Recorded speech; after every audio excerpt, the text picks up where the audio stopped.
মই শ্যামকানু মহন্তৰ কথা একো ক'বই নিবিচাৰোঁ কাৰণ শ্যামকানু মহন্তই কিয় লৈ গ'ল তাত গৈ পেলাই এজন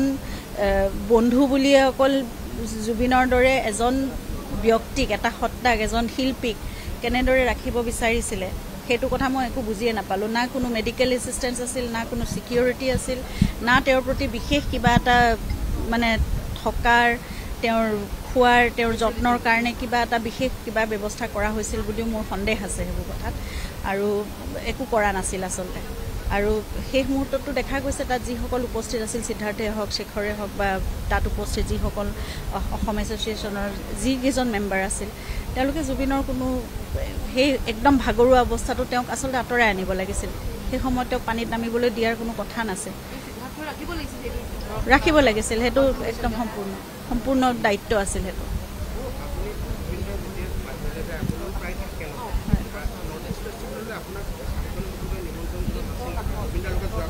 নাই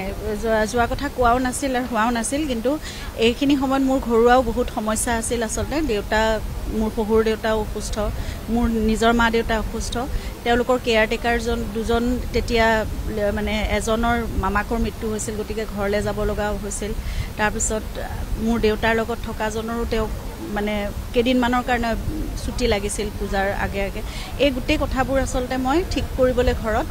মই আছিলোঁ কেয়াৰটেকাৰ কেইজনৰ কাৰণ NGOৰ পৰা তেওঁলোকক ৰখা হৈছিল গতিকে এই ব্যৱস্থাবোৰ কৰি আছিলোঁ মই ভাবিছিলোঁ যে 21 তাৰিখে জুবিন যিহেতু ঘূৰি আহিব 22 তাৰিখৰ পৰা আমি চিনেমাখনৰ কামত লাগিম আৰু 30 তাৰিখৰ পৰা জুবিনৰ এতিয়া পূজাৰ শ্ব' আৰম্ভ হোৱা কথা গতিকে 29 তাৰিখমানৰ পৰা আমাৰ ট্ৰেভেলিঙৰ মানে প্লেন আছিল এইবোৰ এতিয়া মোক সেইটো কথা সোধা হৈছিল যে মই 28-29 তাৰিখৰ পৰা জুবিনৰ লগত মই ট্ৰেভেল কৰিম নেকি তো মই যাম বুলি কৈছিলোঁ গতিকে 22 তাৰিখৰ পৰা মই হয়তো ঘৰত ভালকৈ থাকিবই নোৱাৰিলোহেঁতেন গতিকে মই ভাবিছিলোঁ যে ঘৰত এই বস্তুখিনি গোটেইখিনি চিজিল কৰি যাওঁ আৰু তাৰ কেইদিনমানৰ আগততো জুবিন বম্বেত ভূপেন হাজৰিকাদেৱৰ শতবাৰ্ষিকীৰ অনুষ্ঠান কৰি আহিছে আৰু এনেকুৱা 2-3 দিনৰ কাৰণে কেতিয়াবা গ'লে মোৰ যোৱা নহয় কাৰণ মই ভাবিছিলোঁ যে এইখিনি সময়ত তেওঁ অনুষ্ঠান কৰি ঘূৰি আহিব মোৰো ঘৰত সকলো ছেটেল হৈ যাব তাৰপিছত মই প্ৰায় 1.5 মাহ সময় চিনেমাখন ৰিলিজ হোৱালৈকে মই জুবিনৰ লগতেই থাকিব লাগিব সেইবোৰ কথাৰ কাৰণেহে মোৰ যোৱা নহ'ল আৰু সেইটোৱে মোৰ মানে জীৱনৰ কাৰণে মোৰ নিজৰ এটা খেদ থাকি যাব মোৰ লগত সদায় যে মই নোৱাৰিলোঁ থাকিব লগত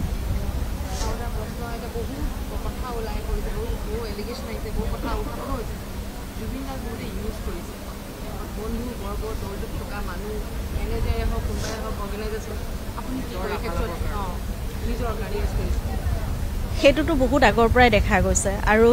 জুবিনে আচলতে সকলোকে বিশ্বাস কৰিছিল জুবিনে ইমানেই বিশ্বাস কৰে সকলোকে যে তেওঁৰ প্ৰফেশ্যনেল কামত মোক কেতিয়াও সোমাবলৈ দিয়া নাছিল আৰু তেওঁ মোক সদায় একদম আৰম্ভণিৰ পৰা সেইটো মই বিয়া হোৱাৰ কথা নহয় একেবাৰে প্ৰথমৰ পৰাই মোক এইবোৰ কথা বুজাইছিল